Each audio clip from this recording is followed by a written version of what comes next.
जय स्वामीनारायण। सासूबाई ढोलकिया समेत हरे कृष्णा ग्रुप के सभी सम्मानित सदस्य, हमारे शिक्षकगण और यहाँ मौजूद सभी माँ बाप को इतनी बड़ी संख्या में उपस्थित रहने पर हाथ जोड़कर नमन करता हूँ। इतने छोटे से नोटिस पर इस कार्यक्रम का आयोजन करना मतलब मेरे लिए बहुत आश्चर्य का विषय है। और आप लोगों की यहाँ उपस्थिति, इतना डिसिप्लिन देखकर मैं समझ पाया कि ये डिसिप्लिन ही है जो इस ग्रुप को इतनी बड़ी ऊंचाइयों तक भारत के अंदर लेकर के गया है। इसके लिए आप सब लोग बधाई के पात्र हैं। हम लोग कभी टेलीविजन में, अखबारों में ही देखा करते थे आपकी बुलंदियों के चर्चे, और आज आपके बीच आकर के बहुत अच्छा महसूस हो रहा है। बात शुरू करता हूं मैं। एक भी बात हवा में नहीं होगी, कुछ भी आपको प्रभावित करने के लिए नहीं होगा, और कुछ भी ऐसा नहीं होगा कि मैं अपने आप को स्थापित करने के लिए हूं। इस बात को ध्यान में रखिएगा कि इस सेशन के बाद यदि आपकी सोच बदलती है अपने बच्चों के लिए, यदि आपको लगता है कि अब हमारे को अपने एजुकेशन सिस्टम को बदलने की जरूरत महसूस हो रही है, यदि आपको लगता है कि कम्युनिटी के तौर पर हम लोगों को और ग्रो करना होगा और उसके बाद हम इस पर अगले स्टेप पर चलते हैं, तो मैं यहां आना अपने आप का सफल मानूंगा। इसलिए चर्चा शुरू करने से पहले मैं आपसे 2-3 बातें बताऊंगा कि मैं जो कर रहा हूं या जो भी मैंने किया है या जो मैं आपके सामने आज प्रस्तुत करने वाला हूं, मैं इतने आत्मविश्वास के साथ केवल इसलिए बोल पाता हूं कि मैंने वो जिया है, मैंने अपनी जिंदगी के अंदर उसको अनुभव किया है। हमेशा जिसको भी मैंने बात करते देखा माँ बाप को, उन्होंने एक ही बात कही हमेशा कि हम जो कर रहे हैं वो अपने बच्चों के लिए कर रहे हैं। लेकिन जब समाज में मैं गया, मुझे गुजरात के साथ कनेक्ट हुए बहुत कम समय हुआ है, इसलिए अगर कोई ऐसी बात मैं कह देता हूं जो आप गुजरातियों के दिल को मतलब ठेस पहुंचाए तो उसके लिए माफ कीजिएगा। मैं पहले बता रहा हूं, मेरा ज्यादा अनुभव मेरे हरियाणा और पंजाब से है। वो थोड़ा कड़क से आदमी है, सीधा बोलने वाले, यहां की तरह मीठे नहीं है आपकी तरह। तो इसलिए हो सकता है मेरा लहजा उस तरह का हो। तो जब मैं समाज में गया और मैंने देखा कि लोग बात तो बहुत करते हैं लेकिन काम केवल अपने लिए ही कर रहे होते हैं, बच्चे उनके काम के केंद्र में कहीं भी नहीं होते। आप सुबह उठने से लेकर रात होने तक एक बार ऑब्जर्व करके देखिएगा कि आज तक आपके बच्चे को ऐसे कितने दिन मिले हैं जब आपने केवल ये कहा हो कि आज का दिन तुम्हारा है, आज तुम जो चाहो कर सकते हो। आप देखोगे आपके पास एक भी दिन ऐसा नहीं मिलेगा। फिर क्या कोई दिन का ऐसा घंटा, ऐसी मिनट या ऐसा समय है जब हम अपने बच्चों को बिल्कुल फ्री छोड़ सकते हैं कि कुछ नहीं, हम तुमको इंटरफियर नहीं करेंगे, तुम जो चाहो कर सकते हो? हम देखेंगे वो भी नहीं मिलेगा। सुबह उठने से लेकर के रात को सोने तक उसका एक एक मिनट कोई और डिजाइन करता है। वो कौन से स्कूल में पढ़ेगा, वो कौन सी किताबें पढ़ेगा, वो कौन सा सब्जेक्ट पढ़ेगा, कौन टीचर पढ़ाएगा, कितने नंबर आएंगे तो उसको अच्छा माना जाएगा, किस तरह से बैठेगा तो अच्छा माना जाएगा, किस तरह से बोलेगा तो अच्छा माना जाएगा, किस करिकुलम में ढाला जाएगा तो एक अच्छी शिक्षा मानी जाएगी। ये सब चीजें कोई और तय करता है, वो बच्चा तय नहीं करता है। बड़ा अजीब है, शिक्षा का ढांचा बनाया गया बच्चे के लिए, और बच्चे की सोच, बच्चे का दिमाग, बच्चे का ध्यान, बच्चे की रुचि, बच्चे की क्षमता को बिल्कुल ध्यान में रखा ही नहीं गया। टीचर्स को बच्चों के हिसाब से सेलेक्ट ही नहीं किया गया। सिलेबस को बच्चों के हिसाब से बनाया ही नहीं गया, स्कूल को बच्चों के हिसाब से बनाया ही नहीं गया, यहां तक कि छोड़ दीजिए समाज को भी बच्चों के हिसाब से बनाया नहीं गया। और मैं देख रहा हूं कि पिछले कुछ सालों का अगर आज कंपैरिजन किया जाए तो मैं देखता हूं कि एक दौर ऐसा होता था जब किसी मां को अपने बच्चे की परवरिश के लिए, उसकी पढ़ाई के लिए, उसके खाने के लिए इस बात की चिंता नहीं होती थी कि यदि मैं नहीं किया या मैं नहीं रही तो इसका क्या होगा। उसे मालूम था उस बच्चे के पास भरा पूरा परिवार है, उसके पास उसका पड़ोस है, उसके पास उसका समाज है, तो समाज अपने आप संभाल लेगा, गांव अपने आप संभाल लेगा, उसका कम्युनिटी, उसका समुदाय अपने आप संभाल लेगा।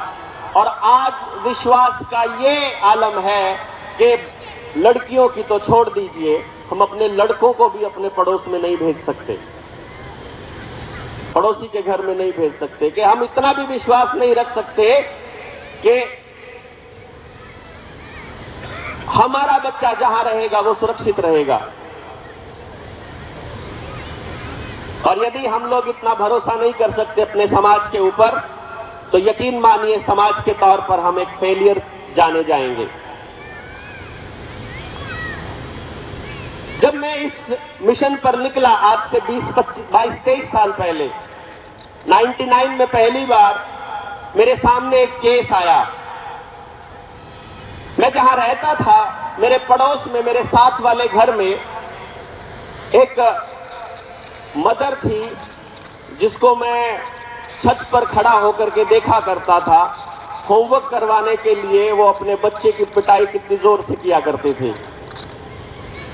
मैंने एक दिन सब्जी लेते हुए गली में उनसे पूछ लिया कि आंटी आप इसको क्यों मारते हो, इतना मासूम सा, इतना प्यारा सा बच्चा है, 3री-4थी क्लास का ही बच्चा हुआ करता था।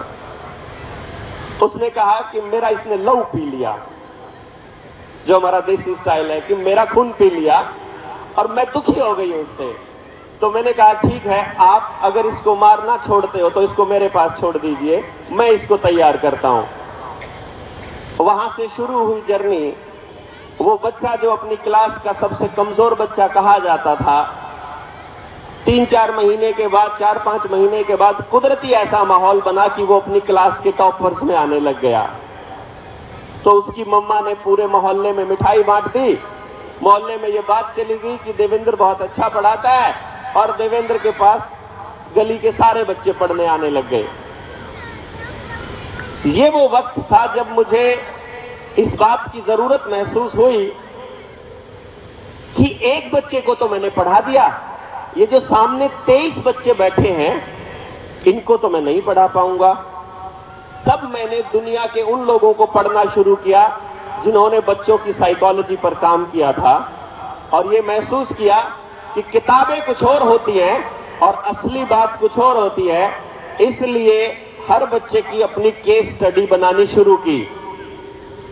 99 से शुरू हुई वो यात्रा सन 2009 में जाकर कंप्लीट हुई, और 10 साल जब कोई बच्चा अपने जीवन में इधर उधर घूमने में लगाता है, मैं कागजों से घिरा रहता था। और 2009 में मैं इस तरह से सक्षम हुआ कि मैं हर माँ बाप को यह बताने में सक्षम हो गया कि तुम्हारा बच्चा पढ़ने के लिए बना है या खेलने के लिए बना है, बात करने के लिए बना है या चुप रहने के लिए बना है, दौड़ने के लिए बना है या बैठने के लिए बना है। वो नेता बहुत अच्छा बन सकता है या वो साइंटिस्ट बहुत अच्छा बन सकता है, वो कंप्यूटर पे बहुत अच्छा काम कर सकता है या वो बंदूक बहुत बढ़िया चला सकता है। और जब इस मिशन पर निकलने लगे तो लोगों ने कहा नहीं साहब, बिना पढ़े काम नहीं चलेगा, क्योंकि आगे एडमिशन के लिए भी नंबर चाहिए, आगे नौकरी के लिए भी नंबर चाहिए। तो कॉलेज में पढ़ना हो तो भी नंबर, और नौकरी करनी है तो भी नंबर। उस दिन ये समझ में आया कि ये लड़ाई बहुत लंबी होने वाली है। बहुत लोगों से मिला मैं, अपने देश के प्रधानमंत्रियों से, मुख्यमंत्रियों से, शिक्षा मंत्रियों से, अपने डेप्यूटी कलेक्टर से, एमएलए एमपी से, गांव के सरपंच से, स्कूल के प्रिंसिपल से। और जब ये समझ में आया कि भाई साहब जिनके बच्चे हैं उनको ही फुर्सत नहीं है अपने बच्चों के लिए, उनको ही चिंता नहीं है, वही इस दिशा में नहीं सोचते हैं, तो फिर किसी और को क्या चिंता है।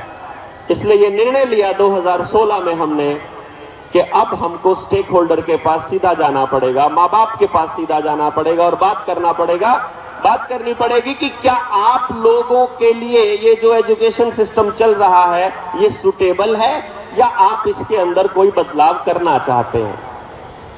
क्योंकि इससे पहले हमने क्या किया, जब मैं बताया करता था लोगों को, तो लोग एक बात कहा करते थे कि तुम्हारे बच्चे होंगे ना तब पता चलेगा तुमको। अब हमारे घर में बच्चे ने जन्म लिया, बाय चांस उसकी प्रीमेच्योर डिलीवरी हो गई। डॉक्टर्स ने कहा कि ये इसका सीखने का जो ट्रेंड रहेगा वो थोड़ा स्लो रहेगा। लेट अस सी, देखते हैं क्या रहेगा। थोड़ा सा लगा भी हमको ऐसा, लेकिन बाकी काम छोड़कर अपने एक्सपीरियंस का जब हमने लाभ लेना चाहा तो आपको जानकर हैरानी होगी, मेरे बेटे ने 5 साल की उम्र में पहला नेशनल रिकॉर्ड बनाया। वो इंडिया का यंगेस्ट गोल्ड मेडलिस्ट बना मैथमेटिकल कैलकुलेशंस में। दुनिया ने उसको जाना वंडर किड ऑफ इंडिया, यशस्वी बल्हारा इसके नाम से जाना जाता है। वो लोगों ने कहा तुम्हारा बच्चा था, तुम भी इंटेलिजेंट थे, ये भी इंटेलिजेंट, इसमें नया क्या। हमने अपने दोस्तों के बच्चों पर काम किया। बहुत बच्चे आए टेलीविजन पर 2013 में, मतलब कोई गूगल बॉय के नाम से, कोई वंडर गर्ल के नाम से, कोई संस्कृत की अध्यापिका बनी कोई लड़की 10 साल की उम्र में। जब हमने ये बताया कि इन बच्चों के माँ बाप ने भी उन बच्चों की टैलेंट को समझकर उसी दिशा में काम किया था, तो समाज ने कहा नहीं जी, ये बच्चे ही इंटेलिजेंट थे, हमारे वाला निकम्मा है। अब मैं समझूं कि यार अब इन माँ बाप को कैसे समझाऊं कि तुम्हारे घर में जो बच्चा जन्म लिया है वो निकम्मा नहीं हो सकता, वो कुदरत की अनमोल देन है, वो बच्चा परमात्मा का रूप है, उसको परमात्मा ने 100 का 100 पूरा करके भेजा है। ये गलती हमारी है, ये गलती समाज की है कि हम उसको समझ नहीं पा रहे। हम अगर उसको समझ नहीं पा रहे तो हमारा पहला कर्तव्य है उसको जाने, उसके टैलेंट को पहचाने और उसके हिसाब से अपने समाज में शिक्षा का वो निर्माण करें कि वो अपनी उन बुलंदियों को छू पाए जो समाज, जो कुदरत ने उसको बनाया है। लेकिन नहीं, समाज के पास समझ नहीं, पता नहीं उसको समझाया नहीं गया, पता नहीं क्या। उन्होंने कहा हमारे बच्चे निकम्मे हैं, तुम्हारे ही बच्चे इंटेलिजेंट होंगे। फिर हमने 2015 में एक चैलेंज प्रोग्राम दिया समाज को। 20 स्कूल हम चूज करेंगे पूरे ट्राई सिटी से, चंडीगढ़, पंचकुला, मोहाली से। स्कूलों को चिट्ठी लिखी हमने, प्रिंसिपल से जाकर मिले और हमने कहा एक काम कीजिए, आप अपने स्कूल का सबसे निकम्मा, वाहियात, गंदा और लो स्कोरर बच्चा दे दीजिए, जिसको तुम कहते हो कि ये सबसे निकम्मा है, जिसको सिस्टम कहता है कि इसके बस का कुछ नहीं है। हम एक स्कूल से एक बच्चा लेंगे और ट्राई करेंगे और तुमको बताएंगे कि ये बच्चे के अंदर क्या खास बात थी। बताए माँ बाप क्या कहते हैं? जी खास बात तो छोड़ो, पहले ये बताओ नंबर कितने आएंगे। तो हमने कहा चलिए नंबरों पर भी बात करते हैं, नंबरों पर भी काम करेंगे और समाज को बताने के लिए इस बार हम नंबरों का भी चैलेंज लेते हैं। हमने 20 स्कूलों से 20 बच्चे लिए, एक स्कूल से एक बच्चा, अपने स्कूल का सबसे लो स्कोरर बच्चा। जब सेशन कंप्लीट किया 18 बच्चों ने, तो आपको जानकर खुशी होगी और हैरानी भी होगी, 18 के 18 बच्चे जो अपने स्कूल के सबसे लो स्कोरर बच्चे थे, सेशन के बाद सबसे मुश्किल 3 सब्जेक्ट फिजिक्स, केमिस्ट्री और मैथमेटिक्स में स्कोर किया 100 आउट ऑफ 100, 100 में से 100। उस दिन हमने समाज से एक सवाल पूछा, चलिए एक काम करते हैं, जितने बच्चे समाज में हैं सभी बच्चों को हम इस तरह से पढ़ाना शुरू कर देते हैं और सभी बच्चों के 100 में से 100 नंबर आ जाते हैं। अब बताइए आप लोग उनको एडजस्ट कर सकते हैं क्या? सभी बच्चों के लिए जॉब, काम, नौकरी या स्थान, जगह दे सकते हैं क्या? समाज के लोग बोले कि कुछ ना कुछ तो हो ही सकता है। मैंने कहा कैसे हो सकता है? जब आपके पास प्लेसमेंट के लिए जगह ही नहीं है तो कैसे हो सकता है? इस कैलकुलेशन को समझिएगा। जितना बच्चा 12वीं करता है, जितना बच्चा ग्रेजुएशन करता है, जितना पास आउट करता है यानी अपनी पढ़ाई पूरी करता है, उस साल में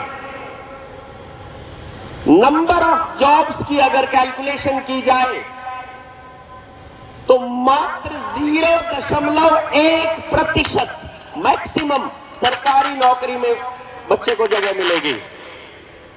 0.1% और ज्यादा से ज्यादा 4% प्राइवेट नौकरी में जगह मिलेगी। तो बाकी के 95% का क्या?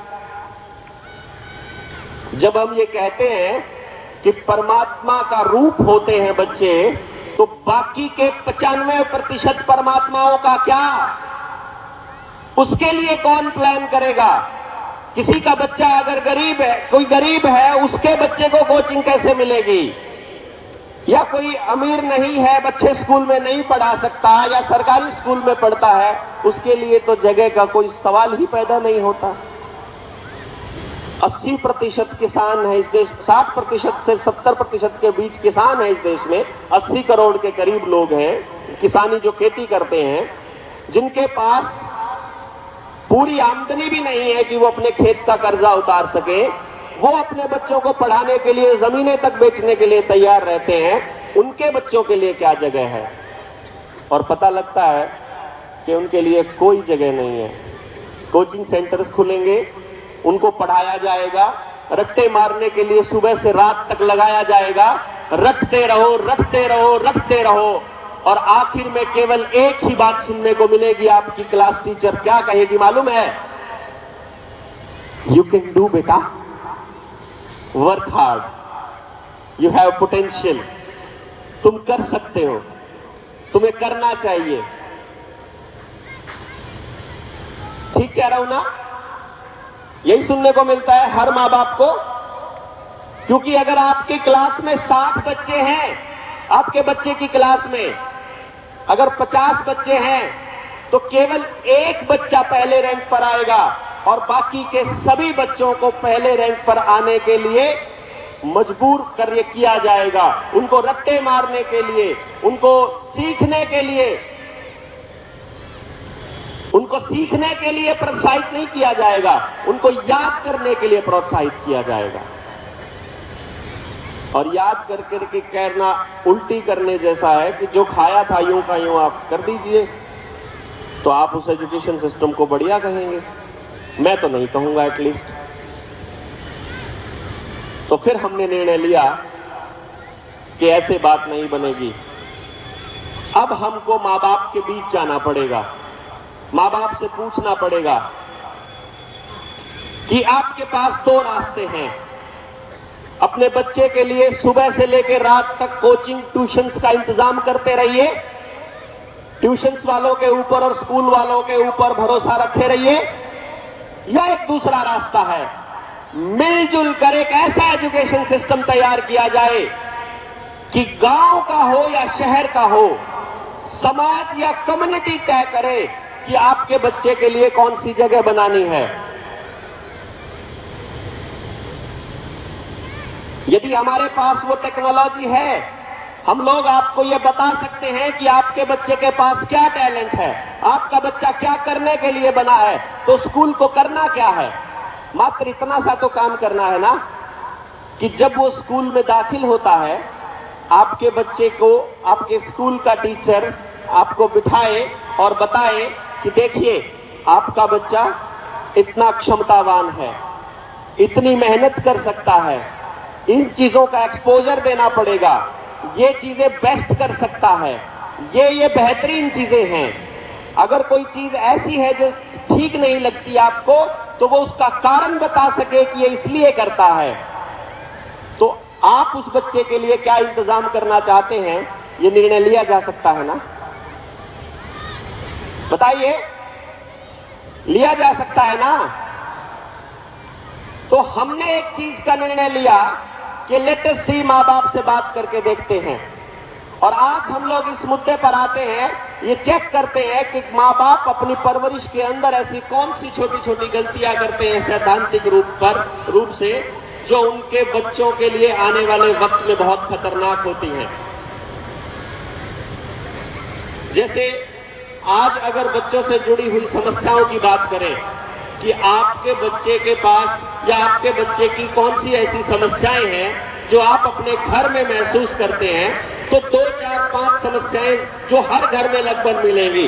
नंबर 1, वो टीवी बहुत देखता है। नंबर 2, टीवी नहीं देखता है तो मोबाइल पर गेम बहुत खेलता है। नंबर 3, जिद्दी हो गया है। नंबर 4, मोटिवेटेड नहीं है। नंबर 5, पढ़ाई में बिल्कुल ध्यान नहीं है। नंबर 6, बदतमीजी करने लग गया या फिर उसका ध्यान कहीं और ही रहता है। बाकी समस्याएं और हैं अलग अलग कि वो अगर झूठ ज्यादा बोलता है, किसी बच्चे को चोरी करने की आदत पड़ गई है, कोई असामाजिक तत्वों के साथ लग गया है, या सो एंड सो बताता रहेगा। लेकिन मुख्य तौर पर ये प्रॉब्लम्स में से 2-3 प्रॉब्लम लगभग हर बच्चे के पास है। ठीक कह रहा हूं, है ना? अब ये प्रॉब्लम्स क्यों है, इस मुद्दे पर चर्चा करना बहुत जरूरी है। सबसे बड़ा कारण, जब बच्चा आपके घर में जन्म लेने वाला होता है तो हमने उसके लिए क्या क्या तैयारियां की है, ये सबसे इंपॉर्टेंट सवाल है। और मैंने अपने 23 साल के इस करियर में ये महसूस किया कि हम अपने बच्चों के लिए कोई स्पेशल तैयारी नहीं करती उनके जन्म लेने से पहले। क्या तैयारियां करनी होती है? हमें यह भी सोचना होता है कि हम हमारे घर में क्या पैदा करना चाहते हैं। हम शिवाजी पैदा करना चाहते हैं कि सूरजमल पैदा करना चाहते हैं, कि हम कोई व्यापारी पैदा करना चाहते हैं, कि हम कोई पढ़ने वाला साइंटिस्ट पैदा करना चाहते हैं। हम लोग युधिष्ठिर पैदा करना चाहते हैं कि अर्जुन पैदा करना चाहते हैं। क्योंकि ऐसा तो नहीं हो सकता कि बच्चा ऐसे ही जन्म ले गया हमारे घर में। और ये बातें बहुत पहले से हमारे पुरखों को पता होती थी, वरना द्रोणाचार्य को कैसे पता लगता कि युधिष्ठिर को भाला सिखाना है, अर्जुन को तीर चलाना सिखाना है, नकुल सहदेव तलवार चलाएंगे, भीम गदा चलाएगा, ये कैसे पता चलेगा? और ये बात आपको महाभारत की कहानी से सुनने को मिलेगी कि अभिमन्यु ने चक्रव्यूह तोड़ना प्रेगनेंसी के दौरान सीख लिया था। जब कृष्ण उसकी माता को, सुभद्रा को चक्रव्यूह का भेद न सिखा रहे थे तो उसने अपने जन्म से पहले ही सीख लिया था। आज साइंस ये कहती है कि हमारे बच्चे का दिमाग 7वें महीने तक पूरा डेवलप हो जाता है। इसका मतलब समाज में क्या हो रहा है, किस तरह के हालात हैं और किस तरह की बातें की जा रही है, हमारा बच्चा 7वें महीने से सीखना शुरू कर देता है। और हम लोग ये सोचते हैं कि अभी बच्चा छोटा है, अभी थोड़ा बड़ा होना देते हैं, और हम लोग अपने घर का माहौल भी नहीं सुधारते।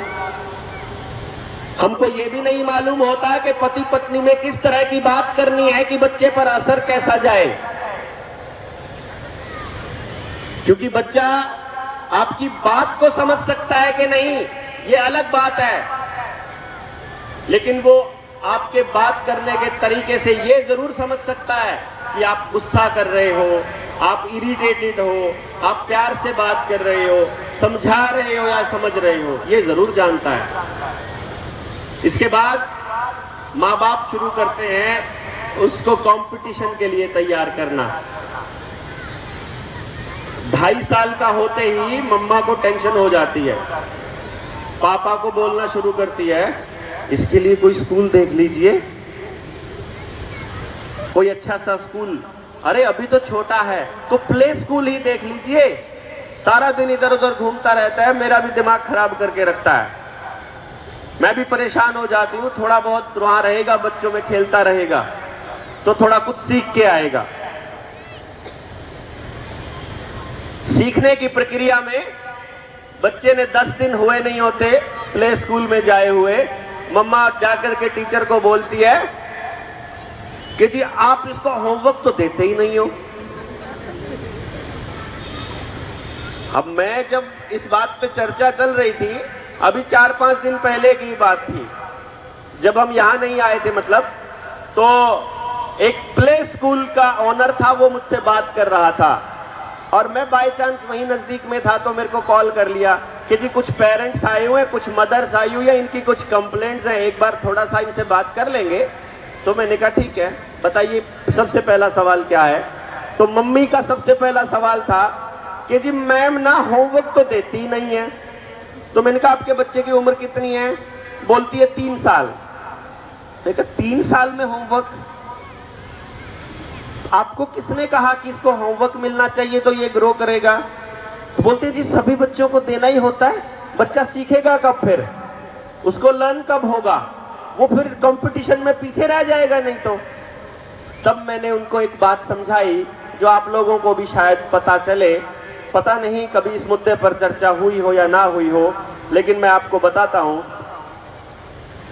अगर अपने बच्चे का बेहतर तरीके से विकास करना चाहते हो तो कम से कम 7 साल की उम्र तक उसके हाथ में कलम नहीं आनी चाहिए। कम से कम 7 साल की उम्र तक। अब ये 7 साल की उम्र तक क्या करते रहेंगे हम? यानी कि जब बच्चे को स्कूल में तो भेजना शुरू कर दिया हमने 3 साल की उम्र में, 2.5 साल की उम्र में, तो फिर 7 साल की उम्र तक हम क्या करेंगे? तो 7 साल की उम्र तक उसकी वो सारी इंद्रियों को मजबूत करेंगे जब वो उसको लिखते वक्त काम आनी है। उसमें सबसे पहली इंद्री है उसके कान, कि पहले वो अच्छे से सुनना तो सीख ले। अगर वो भाषा को सही से सुनना शुरू करेगा, कहानियों के माध्यम से, किसी जोक्स के माध्यम से, अपने समाज में अपने काका ताऊ और आसपास के भाई बहनों से जब वो भाषा का संवाद सीखेगा तो सबसे पहले वो ध्यान से सुनना सीखेगा। अगर वो ध्यान से सुनना सीखेगा तो अगले नंबर पर ध्यान से बोलना सीखेगा।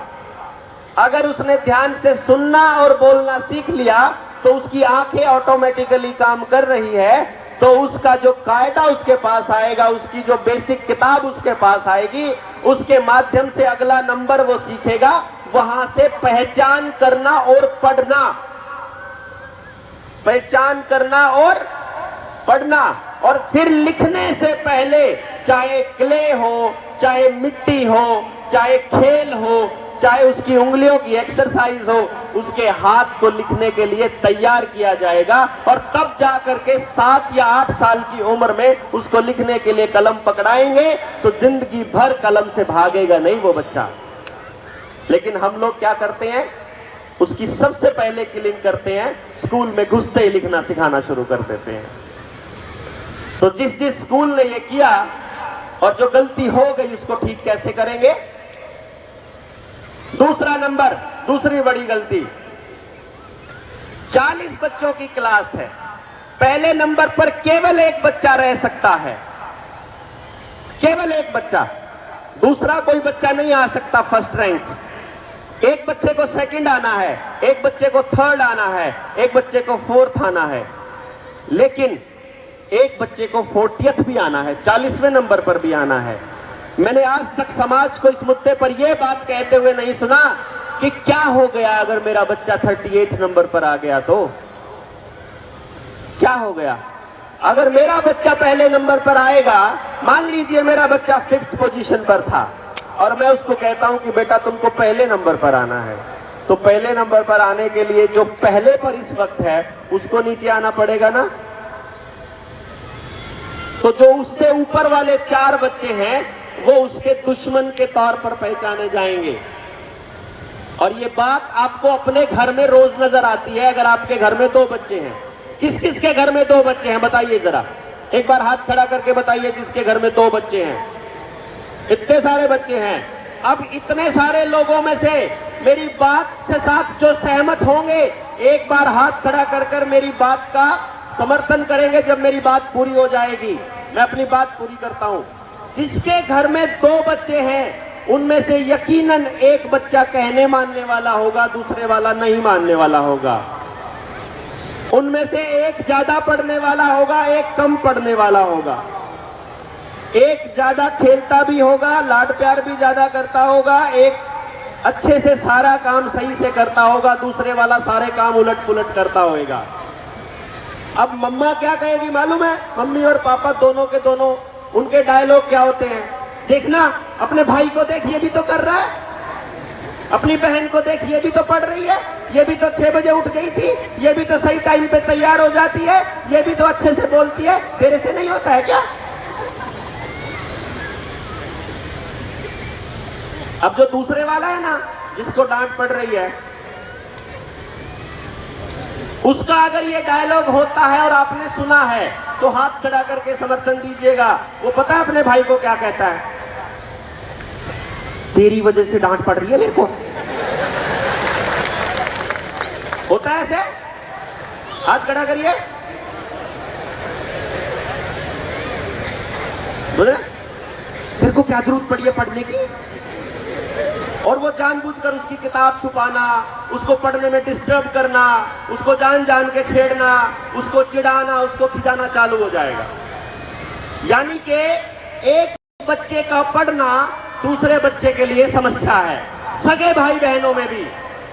तो सोच लीजिए आप कैसा समाज दे रहे हो। ये बात मुझे सिखाई किसने? मेरे बेटे ने। कब? 5 साल की उम्र में नेशनल रिकॉर्ड बना लिया। सारे न्यूज चैनल, सारे अखबार मेरे घर में इंटरव्यू लेने के लिए आने लगे। अब जब उसकी क्लास में 100 तक की गिनती सिखाई जा रही थी, तब मेरे बच्चे को 100 तक के पहाड़े आते थे। जब उसकी क्लास में यह सिखाया जा रहा था कायदे से पढ़ना, A for Apple, B for बस, उस वक्त वो ह्यूमन एनाटॉमी पर, पीरियोडिक टेबल पर, रामायण पर, महाभारत पर चर्चा कर लेता होता था। अब इसके इस अचीवमेंट को टेलीविजन ने जब चलाया, उसके इस अचीवमेंट को जब अखबारों में छापा, तो एक दिन, पहली क्लास में पढ़ता था वो, तब एक दिन घर आकर के सबसे पहले उसने मुझे एक बात बोली,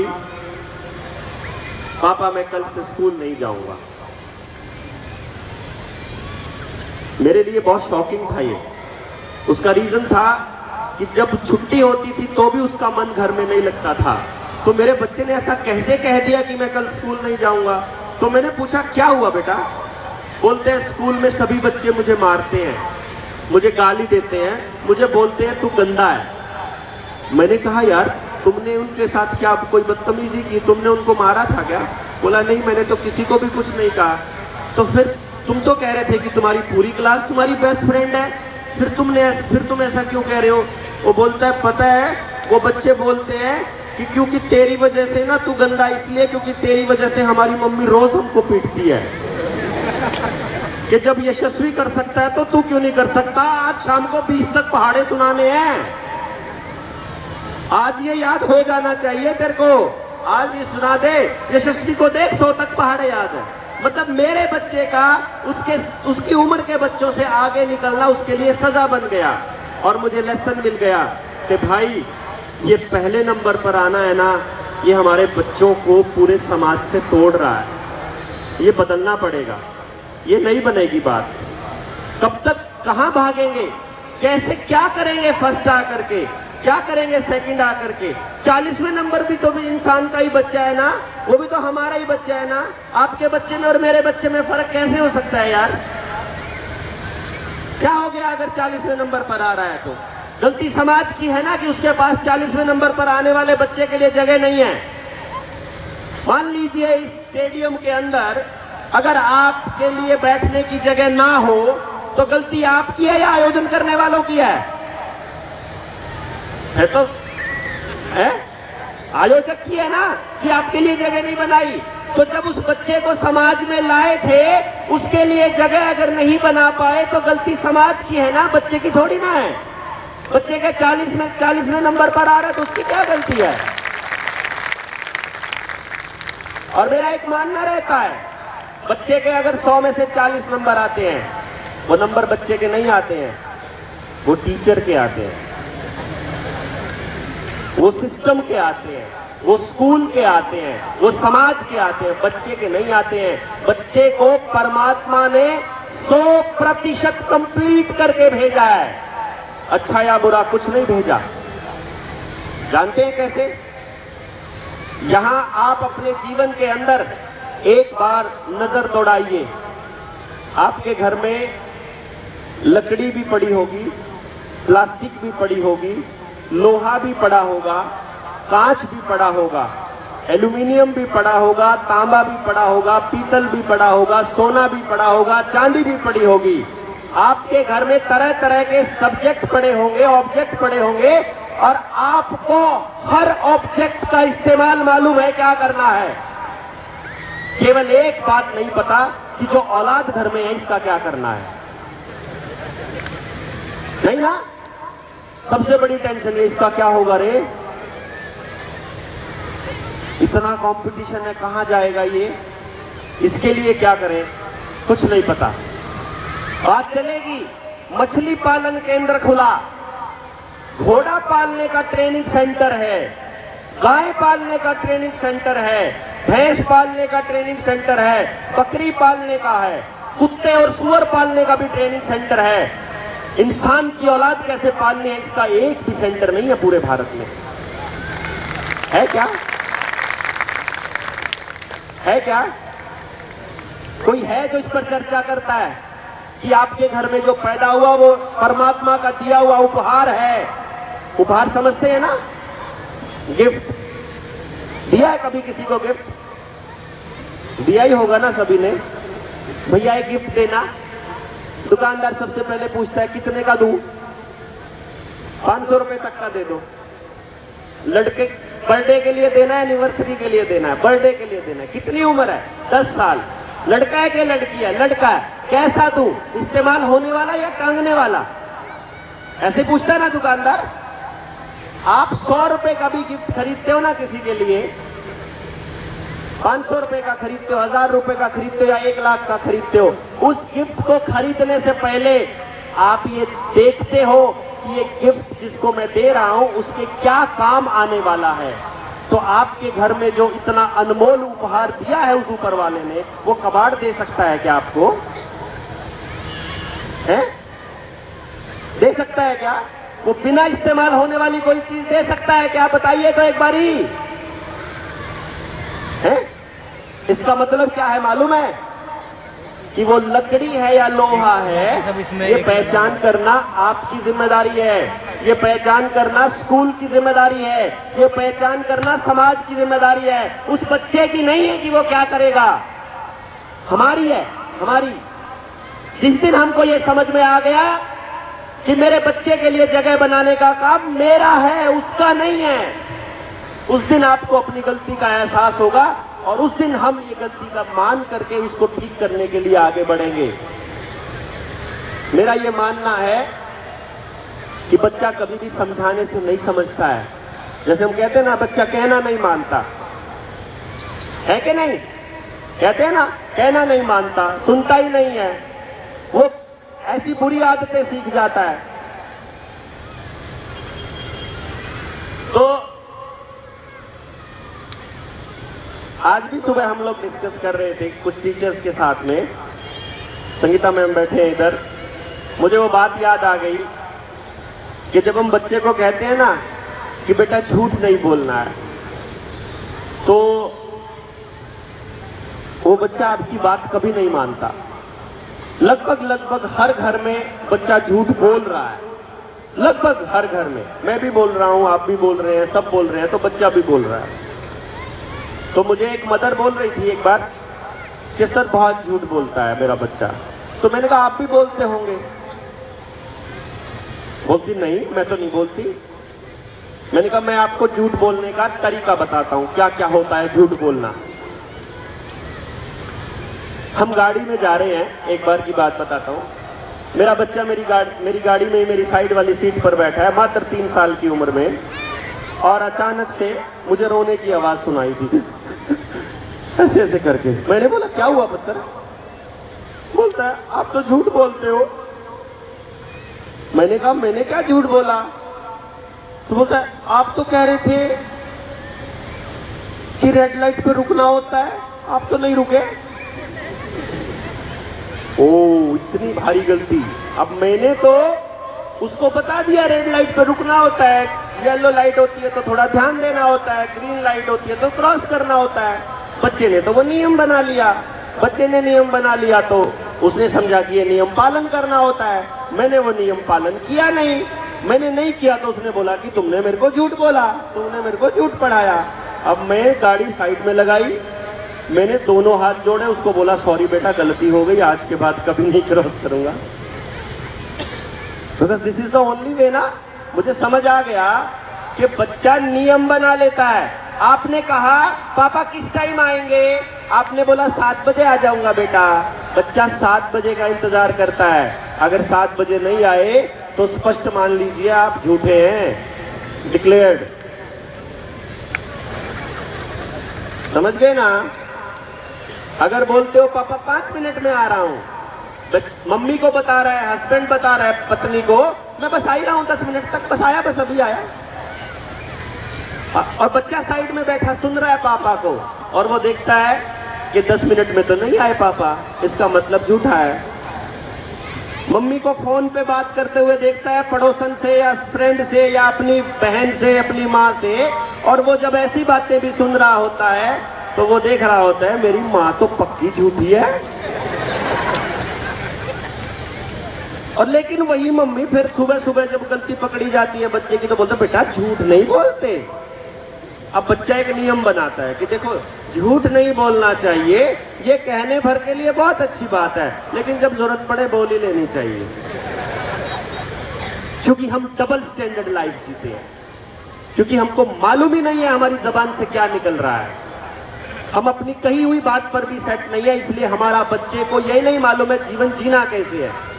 याद है ना, एक डायलॉग बताता हूं आपको मैं। हम जा रहे हैं किसी रिश्तेदार के यहाँ, गाड़ी में जा रहे हो या बाइक में जा रहे हो, पास में बच्चा बैठा है, उसको उसकी मम्मी समझा रही होती है या पापा समझा, देखो बेटा जाते ही आंटी के पैरों पर न करना है, जाते ही चरणों को हाथ लगा चरण स्पर्श करना है, नमस्ते करनी है, खाने पीने की चीजों पे टूट के मत पड़ जियो, वहां किसी सामान को हाथ मत लगाइयो, चीजों को मत छेड़ियो, ज्यादा उछल कूद मत करियो। उसको ले चलता है। अब बच्चे को मालूम है कि जिस रिश्तेदार के या जिस दोस्त के घर आए हैं वहां पर अब अपने को डांट पड़ने वाली नहीं है, तो अपना चालू हो जाता है, वो सारे काम करता है, नमस्ते भी होता है, आदान प्रदान होता है, हम लोग बैठकर खाना भी खाते हैं, सारी चीजें होती हैं। लेकिन मैंने ये प्रैक्टिकली ऑब्जर्व किया है, उसी बंदे को जिसको चरण स्पर्श करने के लिए बोला था, हम लोग आपसी बातचीत में ये भूल जाते हैं, उसी बच्चे के सामने हम कभी कभी उसकी निंदा भी कर जाते हैं, है ना। और वो निंदा आपको मालूम ही नहीं है वो कितनी भारी पड़ती है।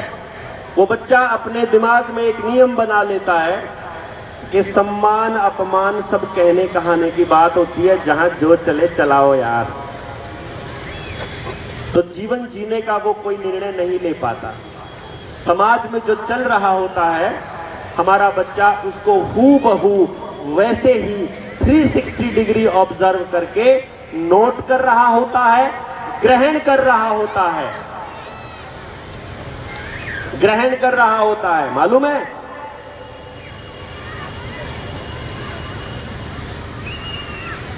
जैसे अगर कॉटन का कोई टुकड़ा पड़ा हो ना, आप उसको ये नहीं कह सकते कि तुमको मैं पानी में डुबोऊंगा तो पानी को मत चूसना, है ना। या तुम कहो कि मैं लाल कलर खराब होता है उसको नहीं चूसना तुमने। केवल अच्छी चीजें नहीं, आप ये आप तय नहीं करोगे कि आपका बच्चा क्या लेगा समाज में से। उसको जो परोसा जाएगा, जो भी परोसा जाएगा वो सब कुछ लेगा। आजकल आपके बच्चों के हाथ में एक बहुत बड़ा हथियार दे रखा है सिस्टम ने, और वो हथियार है मोबाइल, है ना। और हम में से किसी को भी ये नहीं मालूम है कि आपके बच्चे का भविष्य में उस मोबाइल की वजह से क्या होने वाला है। अंदाजा है आपको? मैं बताता हूं आपको। जब हमारा बच्चा मोबाइल को देखता है या हम मोबाइल को देखते हैं, और कॉन्टिन्यूअस देखते हैं तो हमारे ब्रेन से एक हार्मोन रिलीज होता है जिसका नाम है डोपामिन। जब डोपामिन रिलीज होता है तो हमें खुशी का अनुभव होता है। जैसे आज यहाँ आकर आप सबसे मिल करके मुझे अंदर से खुशी का अनुभव हो रहा है, तो अंदर से डोपामिन रिलीज होगा कि आज हमने इतने लोगों से बात करी और इतना पॉजिटिव एनवायरनमेंट रहा, आप लोगों ने इतना शानदार अरेंजमेंट करके रखा, हमको अच्छा लगा। तो हम जब अगली बार आपसे मिलेंगे तो और गर्मजोशी से मिलेंगे। वो डोपामिन रिलीज करने के लिए दिमाग अपने आप कहेगा कि ये वाला काम दोबारा करना चाहिए। उसमें फिजिकल एक्सरसाइज से भी डोपामिन रिलीज होता है, किसी की मदद करने से भी डोपामिन रिलीज होता है, कोई भी खेल खेलने से डोपामिन रिलीज होता है, माँ का अपने बच्चे को दूध पिलाने से भी डोपामिन रिलीज होता है। वो आनंद आता है, एक अच्छा लगता है, वो काम बार बार हमें करने के लिए वो चीज उत्साहित करता है। टीवी देखने से भी यही होता है, मोबाइल देखने से भी यही होता है। तो जब आप अपने बच्चे को पहली बार ऐसा सोचकर कि खाना खाना था इसलिए इसके हाथ में मोबाइल पकड़ा दिया, बच्चा मोबाइल में लगा हुआ है, आप चुपचाप उसको खिला रहे हो, तो बच्चे को आधे 15 मिनट में आप ले लोगे, तो एक वक्त ऐसा आएगा जब 15 मिनट में डोपामिन रिलीज नहीं होगा तो बच्चा कहेगा मम्मा 5 मिनट और, मम्मा 10 मिनट और, 20 मिनट और, फिर वो 1 घंटा, फिर सवा घंटा, फिर 1.5 घंटा, फिर 2 घंटा, और वो इतना बढ़ जाएगा कि अगर किसी दिन आप घर पे नहीं हुए तो बच्चा पूरा दिन OTT पे अपनी पूरी सीरीज कंप्लीट करके सोएगा, पूरा काम करके सोएगा, जितने गेम था पूरे मार्क्स बना के, पूरे नंबर बना के सोएगा, पॉइंट्स बना के सोएगा। और एक टाइम ऐसा आएगा जब मोबाइल से डोपामिन रिलीज नहीं होगा, वो दिन होगा जब आपका बच्चा नशा करने के लिए पूरी तरह से तैयार है, क्योंकि तब उसकी उस भूख को केवल और केवल नशा पूरी करेगा। यानी कि नशा अगर करेगा तो कल को सारे पैसे बर्बाद भी करेगा, पैसे बर्बाद करेगा तो सामान भी बेचेगा, सामान बेचेगा तो कल को सामान खत्म हो जाएगा, समाज में सम्मान नहीं मिलेगा, तो एक दिन फिर सुसाइड भी करेगा। इसलिए मैं अपने बच्चे को हमेशा बोलता हूँ, अभी 11वीं में है मेरा बच्चा, और आपको बता दूं लॉन टेनिस स्केटिंग का स्टेट चैंपियन, चेस का स्टेट चैंपियन, लॉन टेनिस का नेशनल चैंपियन है वो इस वक्त। 2500 से ज्यादा किताबें पढ़ चुका है, 2 किताबें अपनी लिख रहा है, साइंस, मैथ्स, साइबर, इंग्लिश, चारों ओलंपियाड का 4 साल तक ऑल इंडिया रैंक 1 होल्डर बच्चा रहा है वो। उस बच्चे के पास कीपैड वाला फोन है। मैं उसको क्या बोलता हूं कि देखो, अगर तुमको टेक्नोलॉजी का इस्तेमाल करना है इट इज अलाउड, लेकिन अगर फोन का इस्तेमाल करना है it is not allowed. Social life में तब जाने का लाभ है जब तुम कुछ बन जाओगे और तुमको सोशल लाइफ में कनेक्ट होना है। इसलिए अगर एक तरफ जहर की पुड़िया रखी हो और एक तरफ मोबाइल रखा हो तो बेटा मेरा पहला सजेशन है कि जहर की पुड़िया खा लियो, मोबाइल को हाथ मत लगा देना। उसका फायदा ये होता है, उसका फायदा आज क्या होता है कि हमारे घर में एक नियम है कि फोन के लिए अलग कमरा है, बेडरूम में फोन नहीं आएगा, बच्चे से बात हो रही है तो फोन नहीं आएगा, घर में टीवी नहीं चलेगा।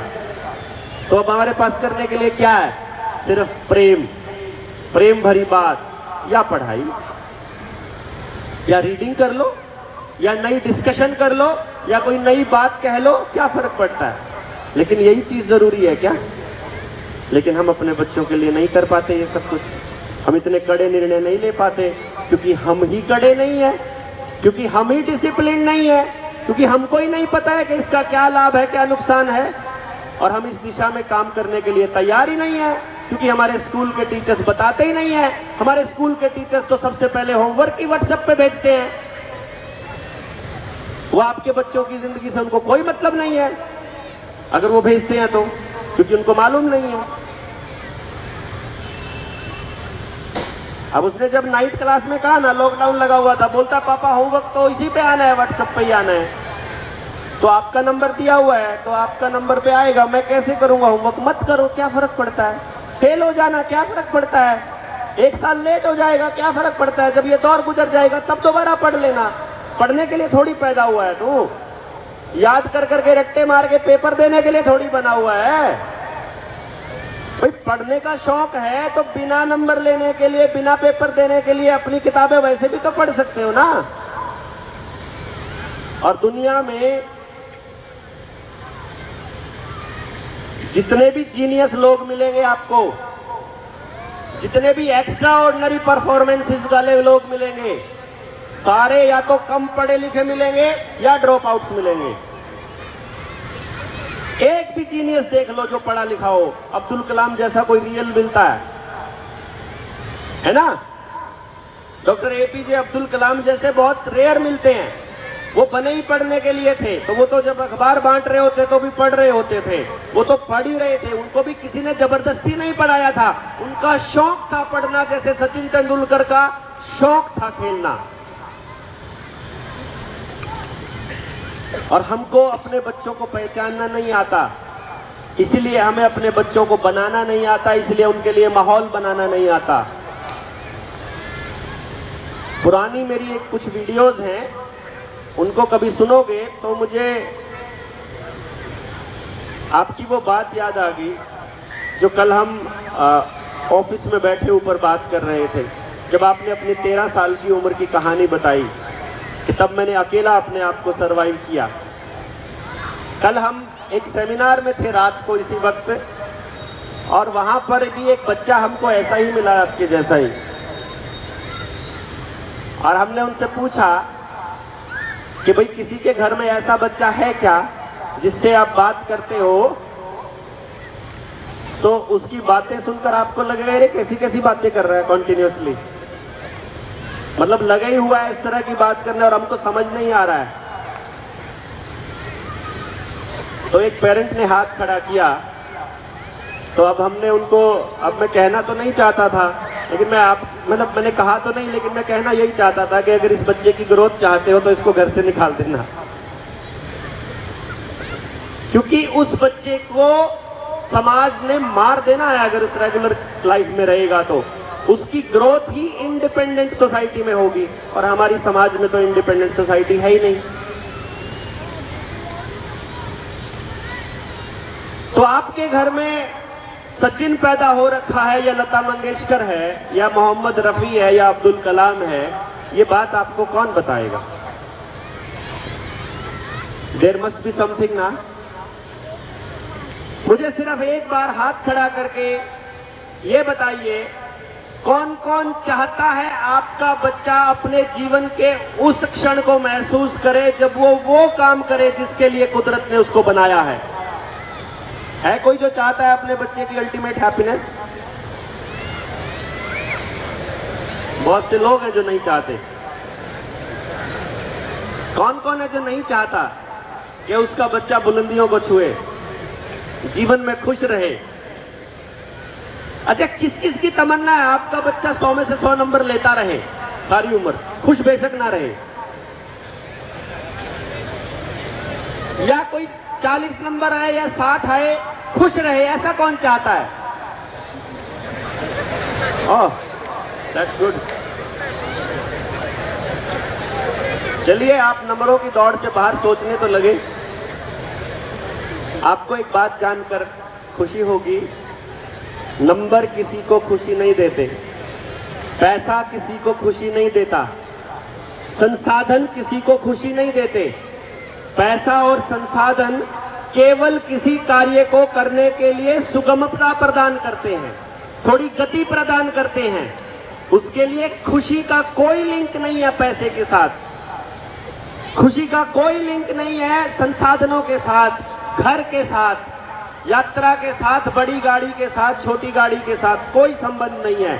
खुशी का एकमात्र पैमाना है, और वो है कि आपका बच्चा या आप अगर वो कार्य कर रहे हैं जो करते हुए आप खुश हैं, जो करने के लिए आप बने हैं, तो केवल मात्र आप हमेशा खुश रह सकते हैं, तो केवल आपके रिश्ते बचे रह सकते हैं, तो केवल आपके घर में बढ़िया माहौल बन सकता है, यदि आप कोई ऐसा कार्य करते हैं कि सुबह उठते ही दिमाग में ऐसा सोचना पड़े, ओ यार सुबह सुबह उठते ही फिर ड्यूटी जाना पड़ेगा, वहां जाके बॉस के साथ मगजमारी करनी पड़ेगी, फिर वहां से वापस आते ही अगले दिन की टेंशन हो जाएगी, तो आप अपने घर में हार्मनी के साथ नहीं रह पाएंगे। इसका मतलब क्या है कि समय की ये जरूरत है कि आप लोग, हम लोग, सारे लोग मिलकर एक ऐसा तंत्र विकसित करें जिसमें आपके बच्चे के टैलेंट को बहुत अर्ली स्टेज पर पता लगा लिया जाए उसके बारे में, उसके बाद उसको वो माहौल दिया जाए कि वो कैसे माहौल के लिए बना है, उसको तैयार किया जाए समाज के लिए, समाज के द्वारा, और फिर उस जो उसने सीखा है उसका इस्तेमाल उस समाज के लिए कैसे किया जाए और बदले में उसका इकोनॉमिक मॉडल कैसे बनाया जाए, ये समय की जरूरत है। हम इस मिशन को लेकर के चले हुए हैं। यदि आपको लगता है कि ये ठीक है तो एक बार दोनों हाथ खड़ा कर करके हमारा समर्थन दिखाएं।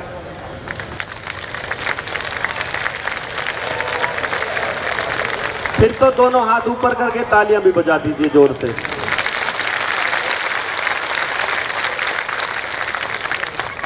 नींद तो नहीं आई हुई?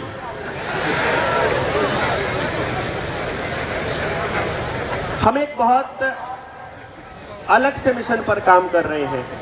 आपसे बात करने के पीछे और समाज के कुछ ऐसे लोग जो प्रगतिशील हैं, जो चाहते हैं समाज को कुछ कंट्रीब्यूट करना, उनके बीच आने के पीछे हमारा यही मकसद है कि ये तो तय हो गया कि सरकारें तो ये काम करने वाली नहीं है, तो अब तो ढोलकिया साहब जैसे लोग अगर कुछ पहल करें और अपने समाज के लिए कुछ ऐसे तंत्र विकसित करने की योजना बनाएं तो कुछ किया जा सकता है। वरना हम तो ये सोच रहे हैं कि पता नहीं ऐसी मानसिकता बनाने में कितना समय लगेगा। अब हमारे पास एक ऐसी योजना है, यदि आप लोग तैयार होंगे और आप लोग इसमें सहयोगी बनेंगे, खास तौर पे माएं बनेंगी अगर, क्योंकि मुझे लगता है जो काम कर रहे हैं, अगर मदर काम कर रही है या दोनों काम कर रहे हैं या फादर काम कर रहे हैं, जो भी कर रहे हैं, जो फैक्ट्री में काम करते हैं या जो खाली हैं, इस कार्य को कर सकते हैं वो लोग जो घर में रहते हैं। हम लोग अगर ऐसा कोई एनवायरनमेंट बनाने के बारे में सोचने लगे, ढोलकिया साहब की मदद से अगर मैं इनसे रिक्वेस्ट करूं, मैंने अभी इनसे पूछे बिना बोल रहा हूं जो बोल रहा हूं, ठीक है ना, इनकी तरफ से ऐसा कोई प्रस्ताव नहीं है, मेरी तरफ से एक प्रस्ताव है। यदि हम कोई ऐसी योजना बनाए कि आप में से उन लोगों का चयन कर लिया जाए जो इस टेक्नोलॉजी को समझने के लिए तैयार हो जाएं, और एक ऐसे तंत्र का विकास किया जाए सारे माँ बाप की मदद से कि जितने भी बच्चे इस प्रांगण में और इस ढोलकिया परिवार के साथ जुड़े हुए हैं, हर बच्चे की खुशी के लिए, उसकी जीवन को तैयार करने के लिए, उसकी 100% रोजगार वाली एजुकेशन सिस्टम तैयार करने के लिए हम लोग ऐसी शिक्षण व्यवस्था तैयार करें, तो क्या आप लोग उसमें वॉलंटरली पार्टिसिपेट करने के लिए तैयार हैं? यदि ऐसा होता है तो हमारी वो बात सत्य होती है कि एक बच्चे की परवरिश करने के लिए पूरे गांव की जरूरत होती है। We need a village to raise a child, ऐसा कहा जाता है। ये सिर्फ कहने की बात नहीं है, ये समझने की बात है कि यदि मैं अपने बच्चे पर केवल मैं जोर लगाता रहूंगा, मैं ही उसके लिए पैसे खर्च करता रहूंगा, मैं ही उसके लिए इंतजाम करता रहूंगा, तो मेरा बच्चा कभी भी समाज की अहमियत को नहीं समझ पाएगा। यदि मेरे बच्चे की परवरिश में सभी लोगों का सहयोग होगा और मैं अपने बच्चे को बताऊंगा कि देखो बच्चे, तुम्हारे लिए ये टीचर्स ने किया, तुम्हारे लिए ये तुम्हारे काका ताऊ ने किया, तुम्हारे लिए ये तुम्हारे पड़ोस ने किया, ये पूरे गांव ने किया, तो जब तुम बड़े होकर के कुछ बन जाओगे, जब कुछ लायक बन जाओगे, उस वक्त तुमको अपने जीवन में इस समाज के लिए कुछ करना है। मैं जब आपके परिवार के बारे में समझता हूं ना, इस हरे कृष्णा परिवार के बारे में, तो मैं एक चीज समझता हूं कि आपको जरूर अपने जीवन में कुछ लोगों ने ऐसे समय पर मदद करी होगी जब आपने सोचा भी नहीं होगा। वो मदद है जो आपको ये प्रेरित करती है कि हमको भी लोगों को मदद करने के लिए 24 घंटे तैयार रहना चाहिए। वरना ये प्रेरणा कभी नहीं आती किसी व्यक्ति के। जहां पर मुख्यमंत्री बन जाते हैं, एमएलए बन जाते हैं, एमपी बन जाते हैं, डीसी बन जाते हैं और समाज के लिए कुछ नहीं करते, कारण क्या होता है? उनको इस बात का अहंकार होता है कि हमने जो अर्जित किया है, जो पास आउट किया है, वो हमने अपनी मेहनत से किया है। तो जब उनको ये लगता है ना कि हमारी अपनी मेहनत थी, हमारे माँ बाप की मेहनत थी, समाज का कोई योगदान नहीं था, तो वापस मुड़कर वो समाज को कुछ भी नहीं देते, कुछ भी नहीं। इसलिए ये जरूरी है कि हमारे बच्चों के लिए समाज का पार्टिसिपेशन हो और उस बच्चे को मालूम हो कि तुम्हारी परवरिश में इन सब लोगों का योगदान है, ताकि जब वो कुछ करने लायक बने तो पूरे समाज के लिए करे। ऐसा सपना हम लोग देख रहे हैं।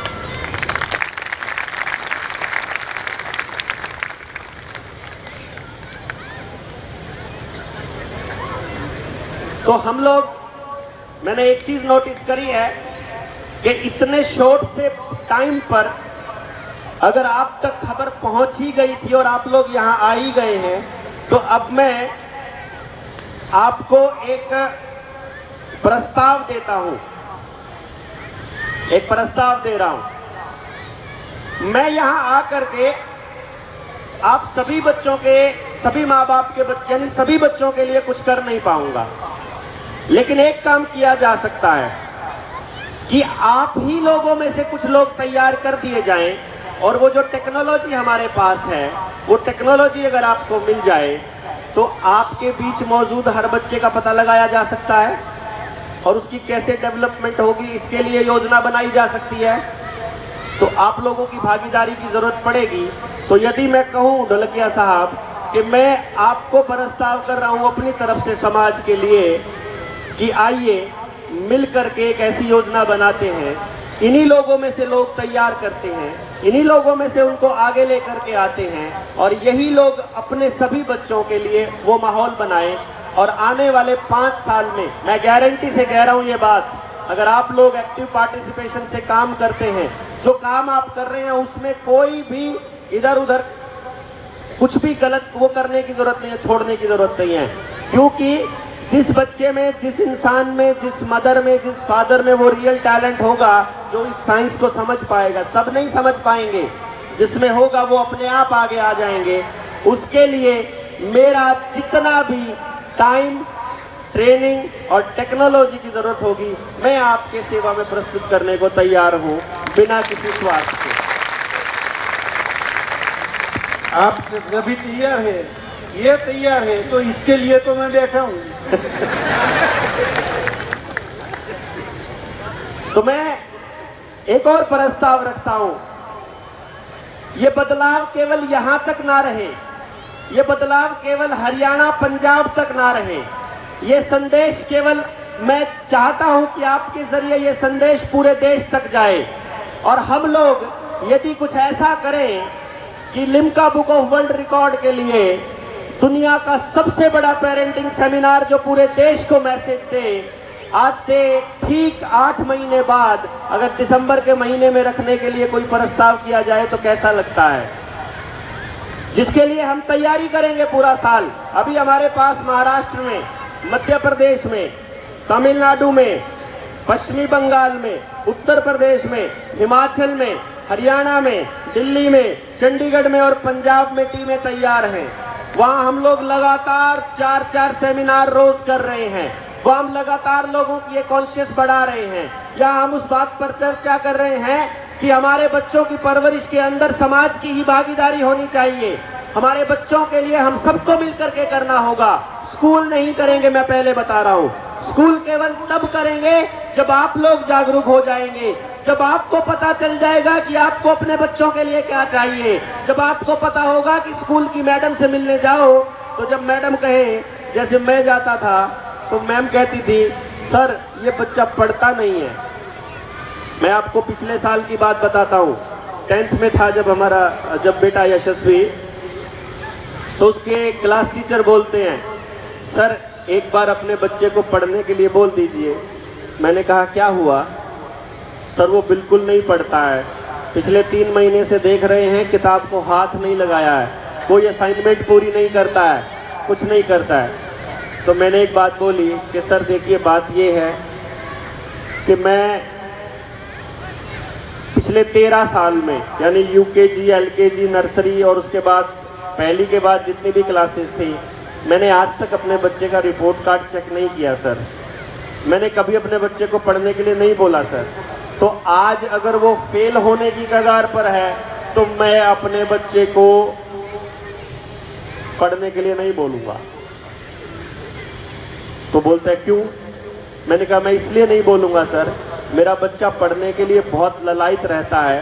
यदि मेरा बच्चा पढ़ नहीं रहा है तो इसका ये मतलब है कि आपके टीचर्स को पढ़ाना नहीं आता है। सीधी सी बात है, मुझे मालूम है अपने बच्चे के बारे में, आपको नहीं पता है तो बात अलग है। तो टीचर बोलता है सर कंपटीशन का ज़माना है, पीछे रह जाएगा। तो मैं पूछता हूँ कि आगे दौड़ाकर भी मुझे क्या करना है उसका?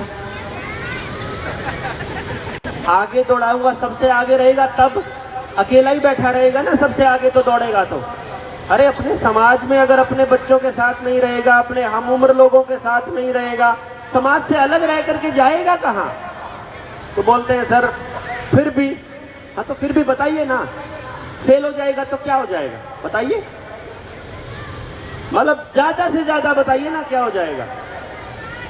मैं नौकरी के लिए अपने बच्चे को तैयार नहीं कर रहा हूं, मैं पैसे के लिए अपने बच्चे को तैयार नहीं कर रहा हूं, मैं तो उसको जिंदगी के लिए तैयार कर रहा हूं। मैं तो उसको इस चीज के लिए तैयार कर रहा हूं कि वो जो भी करे खुशी खुशी करे और अपने जीवन में खुश रहे। तो मैं उसकी खुशी के लिए तैयार कर रहा हूं और मुझे इस बात का पता है कि वो नंबरों में नहीं है, सीधी सी बात, वो नौकरी में नहीं है, वो पैसे में नहीं है। क्योंकि यदि ऐसा होता तो खुश रहने का अधिकार केवल अमीरों को होता, फिर गरीब आदमी तो कभी हंसी नहीं पाता। फिर गरीब आदमी तो अगर सुविधाओं में प्रेम होता फिर तो अमीरों को ही अपने बच्चों को प्रेम होता, फिर तो गरीब आदमी अपने बच्चों को कभी प्रेम से देख ही नहीं पाता। तो पैसे का इसमें कोई रोल ही नहीं है, नंबरों का इसका में कोई रोल ही नहीं है। तो टीचर बोलता है सर अब मैं क्या ही कहूँ, रिजल्ट आएगा तो पता चल जाएगा। ठीक है भाई देख लेंगे। 15 दिन के बाद मैं उसके स्कूल में कुछ सामान देने गया तो उसी टीचर के पास खड़ा था जब उनके पास फोन आया कि सर 10th के पहले सेमेस्टर का रिजल्ट आ गया। तो मुझे उन्होंने बताया सर रिजल्ट आ गया। मैं कहा सर एक बार ऑफिस में पता करके पूछ लो, अगर फेल हो गया होगा तो मैं उसको ले जाऊंगा। यही कर सकते हैं ना, क्योंकि स्कूल में फेल होने के बाद रखते नहीं थे। सैनिक स्कूल में पढ़ रहा था वो।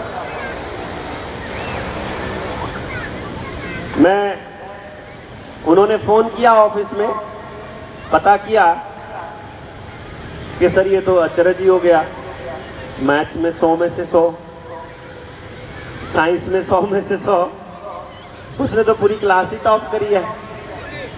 केवल क्लास नहीं स्कूल टॉप किया उस बच्चे ने जो 4 महीने से पढ़ नहीं रहा था।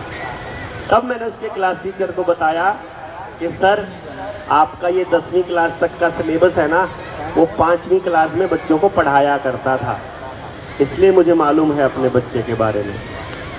तो मैं आपको ये कह रहा हूं इतने दृढ़ता के साथ, ये मालूम है मैं क्यों कह रहा हूं।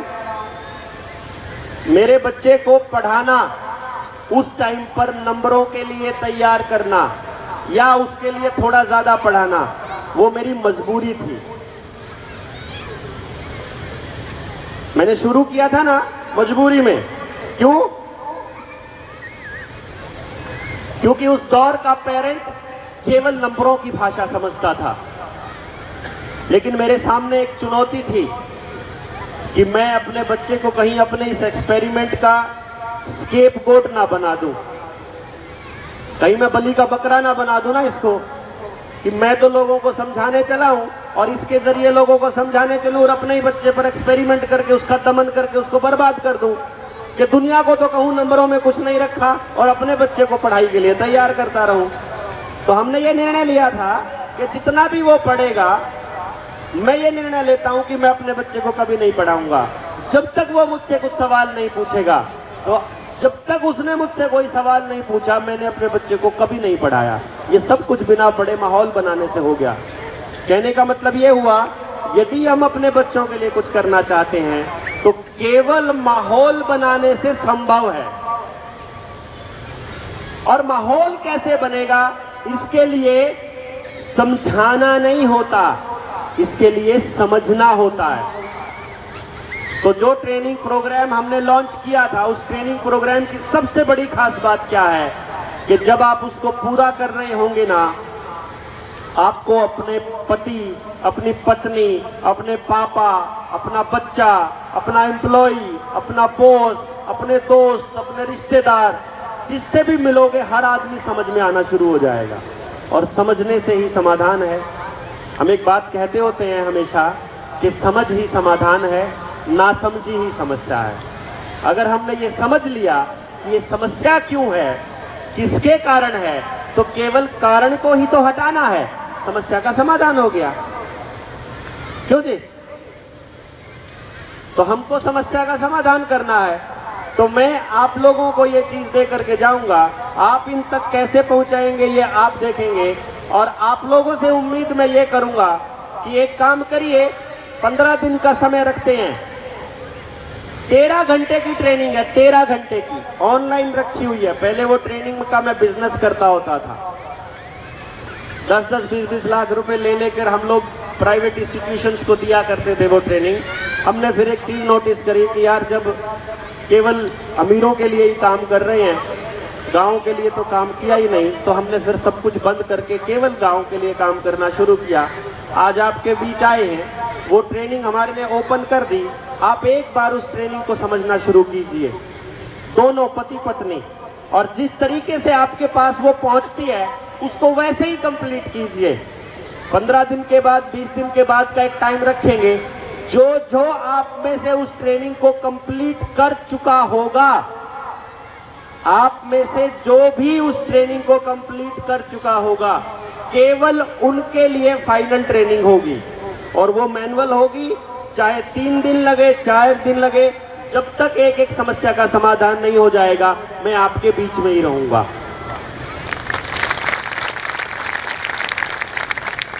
तो बाकी की बातें हमने ट्रेनिंग में भी बहुत बोली हुई हैं।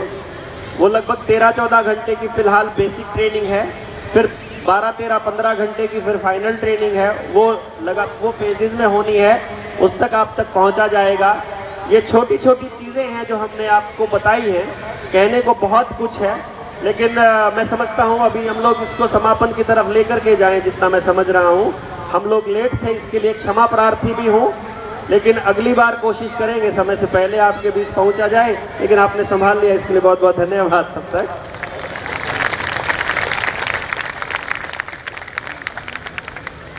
साहब जी भाई ने इतना शानदार आयोजन किया, शॉर्ट से नोटिस पर इतना बढ़िया कार्यक्रम कर करके आप लोगों को दिया, इतनी नेक नियति से आप लोग लगे हुए हैं।